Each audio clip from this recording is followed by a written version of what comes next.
अच्छा, आपकी इस बुक में एक चैप्टर है चपेड़े के नाम से, चपेड़े। जरा उसके बारे में तो बताइए। बेसिकली एक इंसिडेंट है। तो ये असल में इस किताब का वो पार्ट नहीं था। मेरी फेसबुक पे एक मैंने ब्लॉग लिखा था मेरे अब्बा की डेथ के 2-3 दिन बाद। तो जब मेरे बाबा की डेथ हुई थी तो मैं कराची में थी और दिसंबर का वो महीना था और लाहौर को आने वाली जितनी फ़्लाइट्स थी मुल्तान आने के लिए वो सारी बंद थी। पीआई जो कि हमारा गुज्जर त्यारा है तो उसने कहा कि मैं हर हाल में उड़ा लूँगा। तो बड़ी मुश्किल से मुझे चांस में टिकट मिला तो वहाँ एक लड़की ने ना मेरा फ़ोन यूज़ कर लिया। She was teenager, I think hardly 14 years old. Okay. और वो घर से भाग रही थी। वो घर से भाग रही थी? और उसने मुझसे झूठ बोला क्योंकि मेरे फादर की जो डेथ थी ना वो कैंसर से हुई थी और चांस की जो टिकट जहाँ से मिल रही थी तो उन्होंने पूछा कि क्या हुआ आपके बाबा को ना। तो आई टोल्ड हिम कि उनका लास्ट स्टेज कैंसर था और ये तो उसके बाद बच्ची रो भी रही थी और ये सारा मैंने भी पूछ लिया कि आई ओके। कहती कि मैं लाहौर में जा रही हूँ, मेरी मदर का लास्ट स्टेज कैंसर है। तो मुझे थोड़ा वो टच भी किया और मैं इमोशनली फूल भी हो गई और शायद वो सिचुएशन भी बड़ी वल्नरेबल ज़ाहिर है थी। वो बड़ी वल्नरेबल सिचुएशन। फिर वो आई मेरे पास कि मुझे फ़ोन यूज़ करना है तो मैंने कहा कि मेरे पास तो बड़ा थोड़ा सा टाइम है, घर वालों को पता ही नहीं है कि मैं आ पा रही हूँ या नहीं, तो आप जल्दी कर लें। वो फ़ोन लेके दूर गई है और फिर वो बात की जा रही है। फिर मैं पीछे गई हूँ कि आप फ़ोन दे दें। जैसे मैंने फ़ोन लिया तो किसी और की कॉल आ रही थी। उसने कहा आप इसको रोके कि इसको बताइएगा मत कि मैं इधर हूँ, ये मेरे घर वापस ले जाएगा ये वो। खैर मैंने घर बात की, उसको मैंने पकड़ा। मैंने कहा आप तो अपनी मदर के लिए जा रही थी, बताओ क्या बात है। तो शी सेड कि मैं लाहौर जा रही हूँ, मैं इस्लामाबाद मैंने जाना है, इस्लामाबाद की फ़्लाइट नहीं मिली, मैं लाहौर जा रही हूँ और वहाँ से मैं भाग रही हूँ और मेरी शादी होने वाली है। शादी वादी का कुछ भी नहीं कहा था उसने मुझे। ठीक है, उसने कहा थोड़ा सा उल्लू और बना लूँ इसको। अच्छा। मैंने कहा क्यों जा रही है, घर वाले मारते हैं। मैंने कहा आपको पता है कि जहाँ पे आप जा रही हैं वहाँ पे तो पूरी दुनिया आपको मारेगी। बिल्कुल। वो बीइंग टीचर थोड़ी काउंसलिंग की।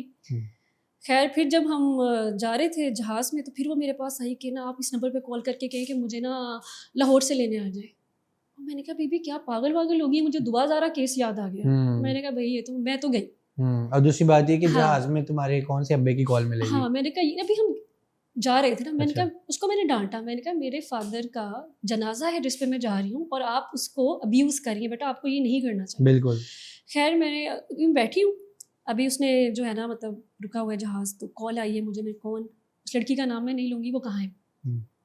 मैंने कहा भैया उसने मुझे रेंडमली कॉल की थी तो आगे उसकी हाल मैंने बता दिया कि उसकी सीट क्या थी। मैंने वैसे खुद से इंटेंशनली देखा था कि वो किधर बैठी हुई है। उसकी बहन की कॉल थी और उसने मुझे सही धमकाया कि हम आपको कुछ नहीं कहेंगे, आप इस तरह बात करवा दें। तो आए सेड कि आप मुझे कुछ कह भी नहीं सकते। लेकिन मुझे रियलाइज्ड हो गया था कि अगर ये लड़की निकल गई, वो पंजाबी में मुद्दा गायब हो गया ना, तो मैं शायद नहीं पहुंच पाऊंगी उधर और ये मैं पुलिस स्टेशन बैठी हूँ। खैर फिर मैंने जाके जहाज़ के अमले से बात की, उन्होंने मेरी अच्छी खासी इन्वेस्टिगेशन की। फिर हम जब एयरपोर्ट पे उतरे तो मैंने उनसे पूछा जाके कि किधर है, तो कहते कि हमें नहीं पता, निकल गई। अब पीआईए का हाल देखें कि एक बच्ची पहले तो उसको माइनर है, गार्डियन के बगैर उनको आने दिया क्योंकि उसके पास आईडी कार्ड नहीं था। फिर उसको भगा दिया। खैर मैं गई तो वो मेरा वेट कर रही थी कि ये शायद मुझे लाहौर से इस्लामाबाद पहुंचा देगी। उसके सिस्टर की कॉल भी चल रही थी, उसने फ़ौरन ही मुझे कॉल की। मैंने कहा सामने नज़र आ गई है, कहती आप पकड़ लें इसको ना। तो मैंने उसको ना हल्का सा मैंने कहा यार आप ना अंदर हो, मेरा ना एक बैग रह गया, तो वो लेके फिर वापस आते हैं। वो समझ गई, बड़ी कराची की बच्ची थी। उसका कोट मेरे हाथ में भाग गई और मुझे था तीबा मुद्दा नहीं भागना चाहिए, वरना तुम्हारी तो खैर नहीं है। और मुझे लगता था शायद कि फिर कोई मेरी बात पे यकीन भी ना करे। नहीं करेगा बिल्कुल। मैं उसके पीछे भाग रही हूँ, मुझे बहुत ज़्यादा दर्द भी हो रहा था, भूखी थी, अरे कितना वो गम का सारा सिनेरियो था। और ना लाहौर के कुछ लड़के हंस रहे थे, मैं ऊंची ऊंची बोल रही थी कि शी इज़ अ माइनर, वो टीनेजर है, घर से भागी है, प्लीज़ हेल्प ना। फिर मैंने गुस्से से ज़रा सबको डिलीवर किया। मैंने कहा दुआ ज़ारा के ऊपर आपने बहुत कुछ लिखा और अब एक केस यहाँ से भाग रहा है और आप मेरी मदद करने की बजाय यहाँ पे हंस रहे हैं। फिर खैर उनको गैरत आई, वो भागे, लड़की उन्होंने घेर ली। फिर वो कहते कि हम उसको हाथ नहीं लगा सकते, आप आए, और पुलिस को कॉल की। अच्छा खैर मैंने उसको पकड़ा, मेरे एक हाथ में बैकपैक था, फ़ोन था और ग्लासेस थी। उसने मेरे एक थप्पड़ लगाया बच्ची ने। अच्छा वो पता क्या कर रही थी, वो मुझे प्रोवोक कर रही थी कि मैं थप्पड़ लगाने के लिए दूसरा हाथ करूँ और वो भाग जाए।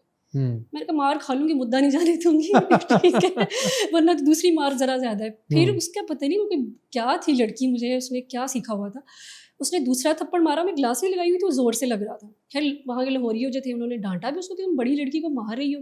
कहते तुम मेरी ज़िंदगी में दखल अंदाजी करने वाली होती कौन है। मैंने कहा बहन मेरा फ़ोन यूज़ कर लिया तुमने, अब मैं दखल अंदाज हो चुकी हूँ। अच्छा उसके बाद उसने ना अपने अबाए से अपना वो जब पाँव निकाला तो बहुत बुलडोजर किस्म का उसका वो जॉगर था। मैंने कहा मैं तो गई, मैंने पीछे मैंने कहा कि भाई ये पकड़ लो इसको औरत नहीं समझो, ये कोई चुड़ैल है, इसको पकड़ लो आप, मेरे से नहीं पकड़ी जाएगी। इतने में पुलिस आ गई, जो बुलाई थी पुलिस उस टाइम पे आई कि जब आपको चपेड़े पड़ चुकी थी और अगर मुझे चपेड़े ना पड़ती तो मुद्दा गायब हो जाता। अच्छा पुलिस ने आगे मुझसे इन्वेस्टिगेशन शुरू कर दी, उनको लगा मैं भी भाग के आई हूँ। उनको लगा मैं झूठ बोल रही हूँ कि मैं जो हूँ एक कोई लेक्चरर, उनको लगा कि आप कौन है, उनको लगा मैं भी कोई ऐसी, मेरे पास कार्ड भी नहीं था। तो खैर लोगों ने वहाँ पे सपोर्ट किया और कहा कि आप तो देर से पहुँचे हैं, इसी लड़की ने इसको जो है ना पकड़ा है, बचाया है। फिर उसकी फैमिली, कोई कज़न्स वगैरह थे जो उन्होंने कराची वालों ने कॉल की थी, वो लेने आ गए।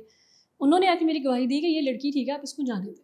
ओह, तो वो एक तो पहले गम का सिनेरियो था और ऊपर से वो जो चपेड़े मुझे बजी थी, और वो बड़ा साइकोलॉजिकली मेरे लिए ना ट्रॉमाटाइज हो गया था। एक टाइम तक तो आप सारा कुछ भूल रही होंगी जिस टाइम आपको ये इतनी सिचुएशन में एंगेज हो गई हैं आप। अच्छा, मुझे असल में इसी वजह से ना, एक उसकी वजह थी, एक बाबा की वो डेथ, मुझे ना पैनिक अटैक, मेरा जो मैंने इसमें लिखा है कि वो जो मेरा पैनिक अटैक की हिस्ट्री है ना, वहाँ से शुरू हुई थी। जहाज़ में ही मुझे पैनिक अटैक आना शुरू हो गया था।